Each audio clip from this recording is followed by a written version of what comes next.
राधे महाराज जी अपने पति अथवा बच्चों में से किसकी तरफ ज्यादा कर्तव्य निभाना चाहिए? दोनों की तरफ हमारा समान कर्तव्य है। एक जगह हमारा वात्सल्य है जो हमारे पुत्र हैं, और एक तरफ हमारा धर्म है जो हमारे पति हैं। धर्म का मूर्तिमान स्वरूप भगवान के स्वरूप पति हैं। जब दोनों में अलग होने की बात हो कि हम किस पक्ष में जाएं, तो पति पक्ष में, और पति को अनुकूल करके फिर पुत्र का पालन पोषण करना।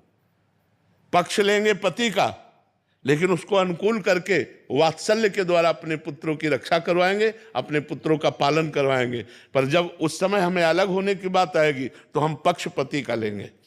पति का पक्ष इसलिए वो धर्म कहता है, वो हमारे प्रभु हैं, हमारे ईश्वर हैं, और फिर उनको अनुकूल करके हम अपने पुत्र का पालन पोषण करवाएंगे। दोनों के प्रति हमारा प्यार है, एक तरफ वात्सल्य है और एक तरफ हमारा धर्म के युक्त संबंध है, इसलिए हमें दोनों का आदर करना है। प्रियंका, सोनू। राधे राधे महाराज जी आप कह रहे हैं कि आप और इनके शरीर के पति शरणागत हैं, छवि सेवा और नाम सेवा कर रहे थे, बट शरणागति के बाद विग्रह सेवा की मन में लालसा हुई और विग्रह सेवा प्रारंभ कर दी, परंतु बहुत डर सा लगा रहता, कहीं कोई त्रुटि ना हो जाए। नहीं, कोई त्रुटि नहीं। कैसे ठाकुर सेवा करनी चाहिए अपने घर के पुत्र जैसी, डरना नहीं चाहिए, अपने पुत्र जैसी करनी चाहिए। जैसे अपने पुत्र को स्नान करवा रहे, अपने पुत्र को पवा रहे, अपने पुत्र, तो कोई डर लगता है क्या?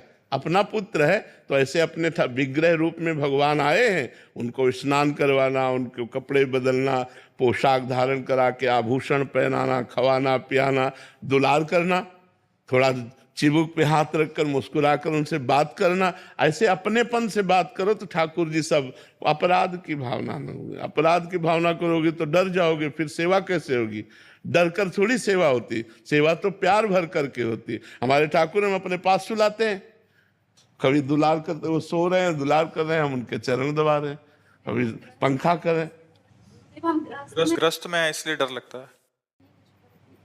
बस देखो, गृहस्थ में सावधानी इतना है कि अपवित्र दशा में उनको मत छुओ, बस।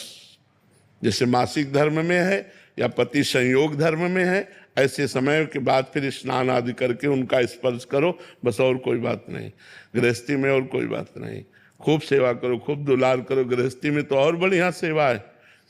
थोड़ी थोड़ी देर में कुछ ना कुछ बनाना होता है तो चट उनके सामने पवा दिया, उनको पवा करके, हाँ बहुत उसमें सुविधा है। अपने बाबा जी लोग तो कितना पवाएंगे, लेकिन गृहस्थी में तो कभी कुछ बन रहा है, कभी कुछ बन रहा है, थोड़ा थोड़ा भोग लगाते रहो। बहुत उनके सामने पधरा दो, कवल से 2-4 कवल पवाओ, बस छोड़कर अपने कार्य में लग जाओ। वो पा रहे हैं, फिर अपना उठाकर प्रसादी सबको घर वालों को पवाया। बहुत आनंद रहता है, निश्चित कल्याण हो जाता है। घर में अपने ठाकुर विराजमान है, निश्चित मंगल हो जाता है। डरो मत, ठाकुर जी अपने घर के हैं।